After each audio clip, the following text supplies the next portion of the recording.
안녕하십니까, 이종희 목사입니다. 반갑습니다. 오늘부터 하이델베르그 요리문답에 대해서 함께 살펴가 보려고 합니다. 오늘 그 첫 번째 시간으로 하이델베르그 요리문답이 무엇인지, 그리고 그 요리문답이 작성된 배경과 그 목적에 대해서 한번 이야기해 보려고 합니다. 최근 들어 참 고무적인 일인데요. 교회에서 또 학교에서 요리문답 교육이 활발하게 진행되고 있습니다. 그래서 매우 기쁘고요, 즐겁게 생각을 합니다. 저희 교회에서도 여기 보이는 요리문답 책이죠, 해설서, 이성호 교수님께서 쓰셨고, 흑곰북스에서 나온 책들로부터 시작해서 여기 그 책의 사람들, 사도신경, 주기도문, 그리고 십계명, 이렇게 하이델베르그 요리문답에 대한 강설들이 계속 나오고 있고 출판되어지고 있습니다. 유튜브 강의를 통해서 조금이나마 도움을 드리고자 하이델베르그 요리문답의 내용들을 하나 둘씩 살펴가려 합니다. 오늘 그 첫 번째 시간으로 하이델베르그 요리문답의 작성 배경에 대해서 함께 살펴보려고 합니다. 하이델베르그는 독일의 선제후가 통치하던 이 팔츠라는 지역이 있습니다. 그 팔츠 지역의 수도가 바로 하이델베르크입니다. 기원전에 켈트족들이 이주를 해서 거주하기 시작했고요. 주후 100년부터 로마에 복속되어서 초기부터 기독교 신앙이 유입된 지역입니다. 그래서 기독교 신앙, 그리고 교회에 대한 이해들이 처음부터, 오래전부터 머물렀던 지역이라고 할 수 있겠습니다. 그리고 독일 지역 가운데 최초로 대학이 설립된 도시이기도 합니다. 1386년에 10월 18일 날 처음 하이델베르그 대학이 설립되었죠. 그 하이델베르그 지역은 이 요리문답과 관련해서 중요한 통치자들이 있습니다. 선제후들이 이어져 나오게 되는데요. 이 프리드리 2세라는 사람이 종교교육 신앙을 받아들이게 되고요. 1545년부터 미사를 거절하고, 그리고 개혁교회 방식의 성찬식을 시행하게 됩니다. 그래서 팔츠 지역에 있던 사제들 대신에 개신교 목사들로 하나 둘씩 채워가면서 명실상부한 개혁교회의 기틀을 놓게 됩니다. 그 뒤를 이은 오토 하이니라는 선제후가 다양한 노선에, 좀 더 활발하게 다양한 노선에 개혁신앙을 유입하게 되는데요.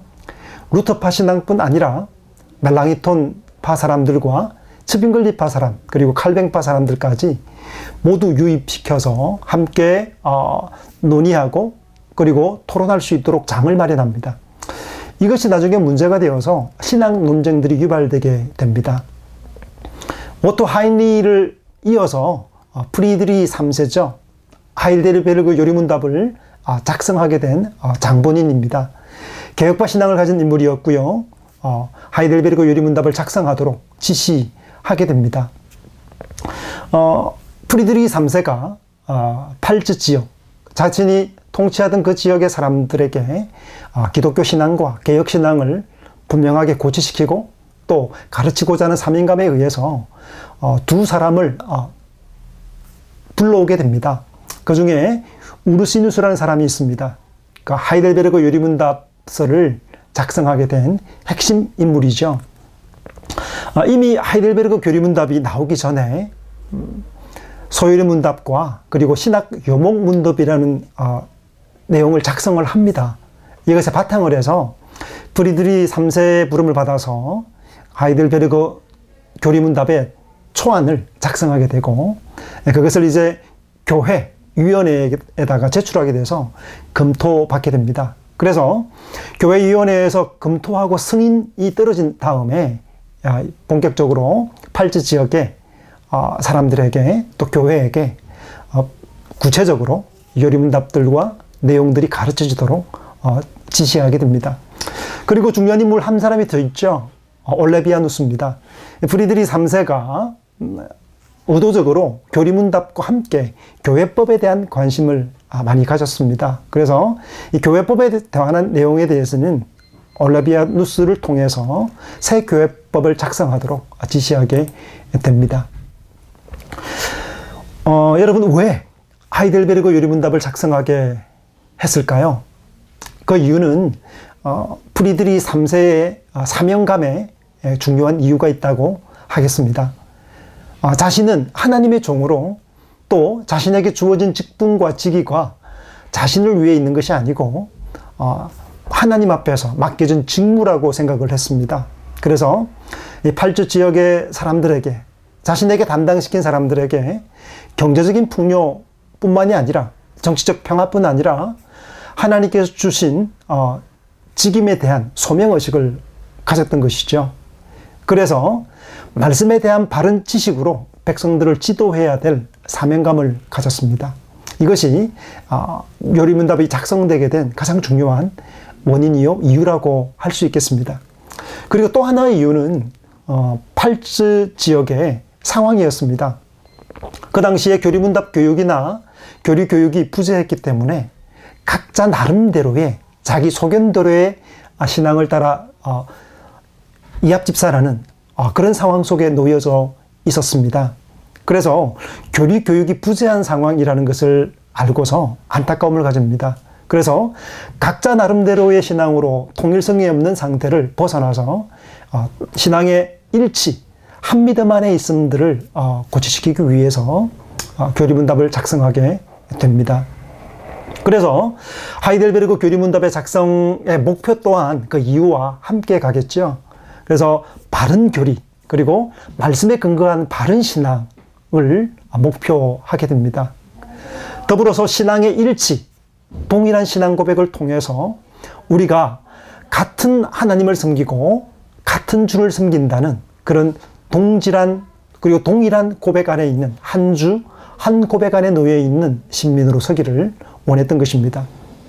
가정과 교회와 학교가 분리되지 않고 그리고 삶 전체를 하나님을 믿는 신앙 안에서 말씀으로 개혁된 삶들을 목표로 합니다.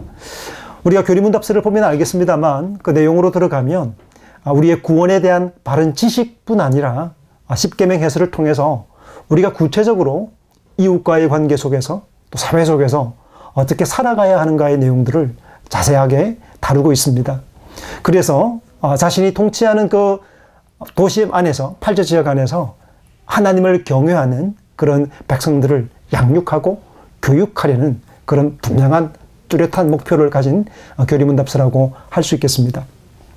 그리고 이 교리문답서를 어떻게 얼마나 구체적으로 적용하는가를 보면 놀랍습니다. 매주마다 예배 순서 안에 교리문답서를 낭독하도록 합니다. 그것도 10주에 한 번 10등분을 해서 10주마다 요리문답서가 다 낭독되도록 의도를 합니다. 그래서 1년이면 최소한 공예배 가운데서 5번 이상은 하이델베르그 교리문답을 들을 수 있도록 합니다. 그리고 오후 예배 들어가기 설교 전에 전체 요약문, 하이델베르그 교리문답의 10계명이 포함된 요약문이 있습니다. 그 요약문을 매주마다 낭독하게 됩니다. 그래서 하이델베르그 교리문답의 핵심들을 끊임없이 반복적으로 들을 수 있도록 했고요. 그리고 가장 중요한 것이 도시에서는 예배가 3번 있었습니다. 오전과 정오와 그리고 오후였는데요. 시골에서는 2번의 예배가 있었습니다. 오전과 오후였습니다. 이 오후 예배 때는 하이델베르그 교리문답을 가지고 설교를 하도록 지시를 합니다. 그래서 52조로 구성된 그 형태에 따라서 1년이면 모든 성도들이, 성인을 포함한 노인을 포함한 모든 아이들 포함해서 모든 사람들이 최소 1년에 한 번씩은 이 교리문답의 내용이 무엇인지를 차근차근 들을 수 있도록 그렇게 의도해서 설교하게 했습니다. 그래서 이 교리문답서가 주일과 그리고 매주일마다 분명하게 몸에 익혀지도록 합니다. 그리고 청소년이나 아이들의 경우에는 그 해당하는 주일에 하이델베르그 요리문답의 내용들을 가정에서 암송하도록 합니다. 그래서 학교에서나 그리고 가정에서나 그 해당 수에 해당되는 교리문답의 내용들을 암송하고 교회에 오면 교회에서 회중들 앞에서 교리문답서를 암송하게 합니다. 그리고 유아세례를 베풀 때도 분명하게 약속을 받죠. 언약 백성으로 자녀를 양육할 때 이 교리문답서를 가지고 양육하기를 확인받습니다. 그래서 삶 전체가, 교회 전체가 이 교리문답에 따른 녹아든 삶, 교리문답과 함께하는 삶들을 살아가도록 의도했고 실천했던 그런 교회를 또 사회를 구성하게 됩니다. 이 하이델베르그 교리문답은 이 8주 지역에서만 머물러 있지 않고요. 다른 지방으로까지 확산되게 됩니다. 독일어로 뿐 아니라 그리고 라틴어로도 번역되고요. 그리고 이후로 네덜란드에 가장 큰 영향을 끼치게 됩니다. 1571년에 엠덴 회의에서 피난민 사람들이 엠덴으로 많이 모여드는데요. 그곳에서 개혁파 교회 지도자들이 하이델베르그 교리문답을 대단히 중요하게 여기고 우리의 신앙을 개성하고 이어가는 데 있어서 매우 중요한 문서로 받아들여서 수용하게 됩니다. 그리고 1591년에는 스코틀랜드에서 왕이 인정할 뿐 아니라 1615년에는 교회 공식 문답서로 지정하게 됩니다. 그리고 여러분 잘 아는 것처럼 대륙의 개혁교회에서는 돌트레이트 총회에서 1618년 19년에 열린 총회에서 총대들이 이 하이델베르그 교리문답을 네덜란드 신앙고백서, 그러니까 벨직 신앙고백서와 그리고 도르트 신조와 함께 하이델베르그 교리문답을 공식적인 신앙고백문으로 승인하고 받아들이게 됩니다. 그래서 어떤 표현을 썼냐면 기독교 정통 교리의 아주 정확한 개요다라는 평가를 하게 됩니다.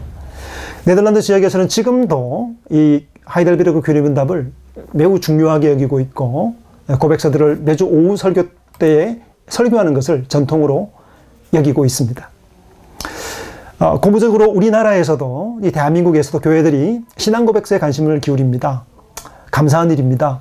웨스트민스터 신앙고백서와 대교리문답, 소교리문답과 함께 하이델베르그 요리문답, 이 아름다운 고백서가 많이 가르쳐지고 확산되어지고 또 단순히 우리가 아는 지식으로 머무는 것이 아니라 삶으로 어떻게 실천되어질 것인가에 대한 내용들까지 포함하고 있는 이 아름다운 고백서들로 인해서 유익을 누리는 교회가 되었으면 좋겠습니다. 오늘은 여기까지 하이델베르그 교리문답의 작성 배경과 목적에 대해서 살폈습니다.